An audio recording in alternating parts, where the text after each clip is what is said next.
Comment freiner l'emballement du crédit immobilier? Nicolas, le Haut Conseil de stabilité financière vient de sortir des propositions destinées aux banques. Alors, c'est de quoi il s'agit? La première recommandation, c'est de dire aux banques, essayez de respecter le fameux taux d'effort à 33%. Vous savez, la coutume en France, c'est qu'on vous demande de rembourser au maximum 33% de vos revenus nets. Vous gagnez 2100, vous ne pouvez pas rembourser plus de 700 par mois. Et dans 3 cas sur 10, les banques, elles vont au-delà. Ah oui, ça permet d'attirer les clients et elles se font une vraie guerre sur les crédits immobiliers.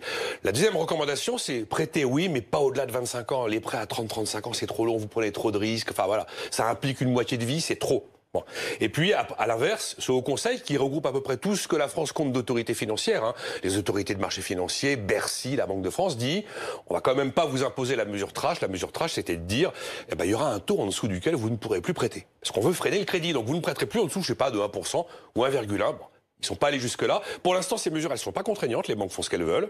S'il se passe rien, ce Haut Conseil a la possibilité de passer l'étape d'après avec des mesures vraiment contraignantes. Mais pourquoi, Nicolas, veut-on subitement fermer le robinet à crédit? Mais pour préserver les banques. Parce que les banques, ils prêtent de plus en plus, en prenant de plus en plus de risques, avec des prêts qui rapportent de moins en moins. Mais si tout d'un coup, vous avez des défauts de clients en chaîne qui ne peuvent plus rembourser, c'est les banques qui vont aller au tapis derrière. Et ça inquiète une autorité dont le boulot, c'est de contrôler la stabilité financière du pays. Donc voilà pourquoi elle fait ses recommandations.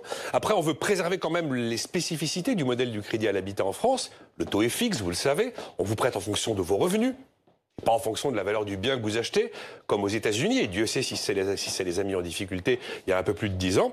Et puis généralement, il y a un apport personnel qui est exigé. Et il faut aussi souscrire une garantie. Une garantie, une assurance obligatoire. Et puis il y a aussi une troisième idée, pas trop assumée, pas vraiment officielle, c'est une façon d'agir pour la croissance. Parce que si on essaye de tout faire pour freiner un peu l'emballement du crédit immobilier, ça veut dire que si les gens mettent un petit peu moins leur argent sous forme d'épargne dans la pierre, ils sont peut-être susceptibles d'en mettre un peu plus sous forme de dépenses dans la consommation. Et il est certain qu'on tire plus la croissance avec de la consommation que de l'investissement dans l'immobilier.